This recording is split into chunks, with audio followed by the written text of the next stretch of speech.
салом дӯстон. Дар видеои имрӯза мехоҳам дар бораи лаблабу ба шумо каме маълумот диҳам.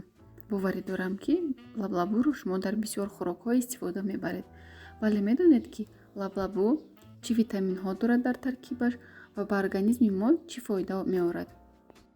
шахсоне, ки аз дамиши рӯдаҳо, вайроншавии кори рӯдаҳо азоб мекашанд, метавонанд аз лаблабу истифода баранд, чунки лаблабу кори меъдаи рӯдаро беҳтар мекунад, дамиши шикамро гум мекунад.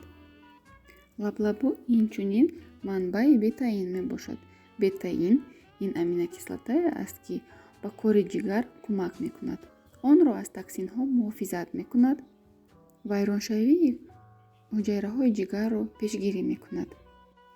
тибқи як тадқиқот, шарбати лаблабу метавонад дар табобати саратони меъда, рӯдаи рост фоидабахш бошад.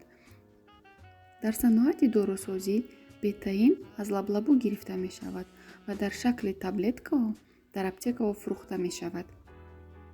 бетаин ҳазмшавии протеинҳоро беҳтар мекунад. аз сабаби миқдори зиёди оҳан ва мис дар таркиби лаблабуро шумо метавонед ҳангоми норасоии гемоглобин, яъне камхунӣ, барои паст кардани фишори хун, кам кардани холестерини бад аз организм истифода баред.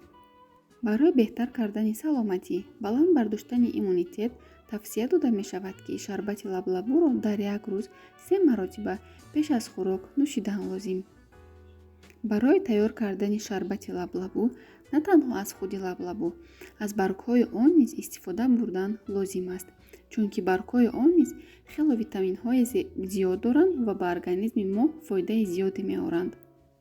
бо вуҷуди фоиданок буданаш, лаблабу хусусиятҳои зарарнок низ дорад ва дар ин ҳолатҳо тавсия дода намешавад, ки лаблабуро истеъмол кунед. шахсоне, ки бемориҳои гурда, пешобдон доранд, шахсоне, ки дар гурдаашон санг доранд, ба онҳо тавсия дода намешавад, ки аз лаблабу истеъмол кунанд, чунки лаблабу дар таркибаш миқдори зиёди кислотаи оксалатӣ дорад ва ҳангоми истеъмол метавонад сангҳои шуморо зиёд кунад, сангҳои гурдаро махсусан зиёд кунад ва кори гурдаю пешобдонро вайрон кунанд. аз ин рӯ лаблабуро агар ҳамчун табобат истеъмол кардан, бояд бо духтур маслиҳат кардан дар кор. умедворам, ки навори имрӯза ба шумо писанд омад. чун ҳар вақта лайку комментариё